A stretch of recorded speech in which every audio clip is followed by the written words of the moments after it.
ಬಡವರ ಅನ್ನವನ್ನ ಒಂದು ಪಾಪದ ಕೆಲಸವನ್ನ ಮಾಡಿದೆ. ಇದರ ವಿರುದ್ಧದ ಹೋರಾಟವನ್ನ ಇವತ್ತು ನಾವು ಮಹಾಲಕ್ಷ್ಮಿ ಲೇಔಟ್ ಇಂದ ಪ್ರಾರಂಭ ಮಾಡಿದಿರಿ. ರಾಜ್ಯದಲ್ಲಿರ್ತಕ್ಕಂಥ ಜನಗಳಿಗೆ ನಾ ವಿನಂತಿ ಮಾಡ್ತೀನಿ, ದಯವಿಟ್ಟು ತಾವು ಕೂಡಲೇ ತಮ್ಮ ರೇಷನ್ ಯಾರ್ಯಾರು BPL ಕಾರ್ಡ್ ಇದ್ದಾರೆ ಅವರು ರೇಷನ್ ಅಂಗಡಿಗೆ ಹೋಗಿ ನಿಮ್ ಕಾರ್ಡು ರದ್ದಾಗಿದೆಯಾ ಇಲ್ಲ ಅಂತ ಚೆಕ್ ಮಾಡ್ಕೊಳ್ಳಿ. ನಾವು ಬಿಜೆಪಿ ಇದನ್ನ ಇಡೀ ರಾಜ್ಯಾದ್ಯಂತ ಹೋರಾಟವನ್ನ ನಾವು ಪ್ರಾರಂಭ ಮಾಡ್ತಾ ಇದ್ದೀರಿ. ನಾನು MLAಗಳಿಗೆಲ್ಲ ಪತ್ರ ಬರೀತೀನಿ. ನಾನು ಈ BPL ರದ್ದಾಗಿರೋದ್ರ ಬಗ್ಗೆ ಎಲ್ಲಾ ತಾಲೂಕಲ್ಲೂ ಹೋರಾಟ ಮಾಡುವಂತ ಕರೆಯನ್ನ ನಾನು ಕೊಡ್ತೀನಿ. ಮತ್ತೆ ರಾಜ್ಯದ ಎಲ್ಲರೂ ಕೂಡ ಈ ಹೋರಾಟದಲ್ಲಿ ಭಾಗವಹಿಸಬೇಕು. ಸಿದ್ದರಾಮಯ್ಯನವರು ಹೇಳಿದ್ದಾರೆ 25% ಅಂದ್ರೆ ಸುಮಾರು 30 ಲಕ್ಷ 30ರಿಂದ 35 ಲಕ್ಷ ಬೋಗಸ್ ಕಾರ್ಡ್ ಇದೆ ಅಂತ ಸಿದ್ದರಾಮಯ್ಯನವರು ಹೇಳ್ತಾರೆ. ಅವೆಲ್ಲವನ್ನ ರದ್ದು ಮಾಡ್ತೀರಿ ಅಂತ ಹೇಳ್ತಾ ಇದ್ದಾರೆ. ಅಲ್ಲ ಸ್ವಾಮಿ ಸಿದ್ದರಾಮಯ್ಯನವರೇ, ನೀವೇ ಈ ರಾಜ್ಯದಲ್ಲಿ 50-60 ವರ್ಷ ಆಡಳಿತ ಮಾಡಿದಿರಲ್ಲ, ಕೊಟ್ಟೋರು ನೀವೇ.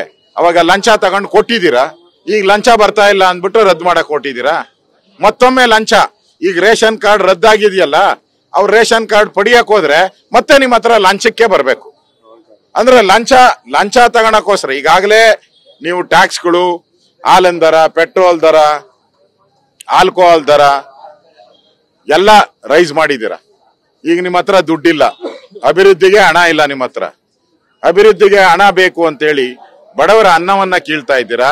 ಇದರಲ್ಲೇನೋ ನಿಮ್ಗೆ ಒಂದು 20,000 ಕೋಟಿ ಉಳಿತಾಯ ಮಾಡಬಹುದು. ಆ 20,000 ಕೋಟಿನ ಕಾಂಗ್ರೆಸ್ MLAಗಳಿಗೆ ಕೊಟ್ಟು ಅವರನ್ನ ಸಂತೃಪ್ತಿ ಮಾಡಬೇಕು, ಅಷ್ಟೇ ಇವ್ರದ್ದು ಅಜೆಂಡಾ. ಯಾಕಂದ್ರೆ ಕಾಂಗ್ರೆಸ್ MLAಗಳೆಲ್ಲ ತಿರುಗಿ ಬಿದ್ದಿದ್ದಾರೆ. ಪ್ರತಿದಿನ ಒಬ್ಬೊಬ್ಬ MLA ಸ್ಟೇಟ್ಮೆಂಟ್ ಕೊಡ್ತಾ ಇದ್ದಾರೆ, ನಮ್ಗೆ ಅನುದಾನ ಕೊಟ್ಟಿಲ್ಲ, ನಾವ್ ಯಾಕೆ MLA ಆಗಿರ್ಬೇಕು ಅನ್ನೋ ಮಾತನ್ನ ಹೇಳ್ತಾ ಇದ್ದಾರೆ. ಅವ್ರನ್ನ ಸಮಾಧಾನ ಮಾಡಕ್ಕೋಸ್ಕರ ಇವತ್ತು ಬಡವರ PPL ಕಾರ್ಡ್ಗೆ ನೀವು ಕನ್ನ ಹಾಕಿದ್ದೀರಾ.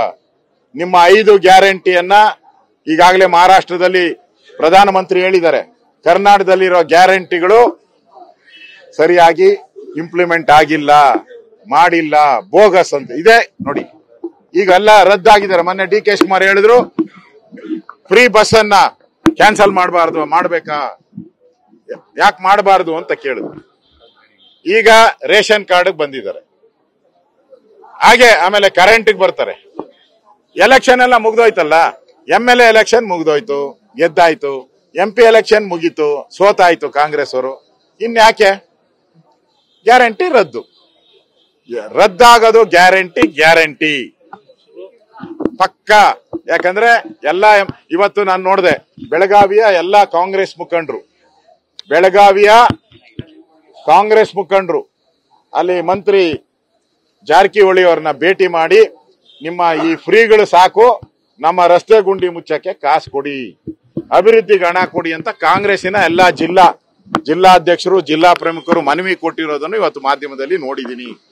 ಅಂದ್ರೆ ಕಾಂಗ್ರೆಸ್ ಅಲ್ಲಿ ದಂಗೆ ಹೇಳ್ತಾ ಇದ್ದಾರೆ, ಅಭಿವೃದ್ಧಿ ಆಗಿಲ್ಲ ಅನ್ನೋದು ಇದರಿಂದ ಸ್ಪಷ್ಟವಾಗಿ ಗೊತ್ತಾಗ್ತಾ ಇದೆ. ಈ ದಂಗೆಯನ್ನ ತಡೆಯೋಕೋಸ್ಕರ ಇವತ್ತು ಬಡವರ ಹೊಟ್ಟೆ ಮೇಲೆ ತಣ್ಣೀರು ಬಟ್ಟೆಯನ್ನ ಹಾಕ್ತಾ ಇದ್ದೀರಾ. ನಿಮ್ಮ ಈ ಬಡವರ ಅನ್ನ ಕಿತ್ತಿದ್ಕೆ ನಿಮ್ಗೆ ಕಾಂಗ್ರೆಸ್ ಸರ್ಕಾರಕ್ಕೆ ಘೋರ ನರಕನೇ ಪ್ರಾಪ್ತಿಯಾಗದು. ನಮ್ಮ ಭಾರತೀಯ ಸಂಸ್ಕೃತಿ ಪರವಾಗಿ ನರಕ ಅನ್ನೋದು ಒಂದಿದೆ. ಆ ನರಕಕ್ಕೆ ನೀವು ಅನ್ನ ಕಿತ್ತಿದ್ದೀರಾ, ಬಡವರ ಅನ್ನ ಕಿತ್ತಿದ್ದೀರಾ, ಆ ನರಕಕ್ಕೆ ಹೋಗೋದು ಗ್ಯಾರಂಟಿ.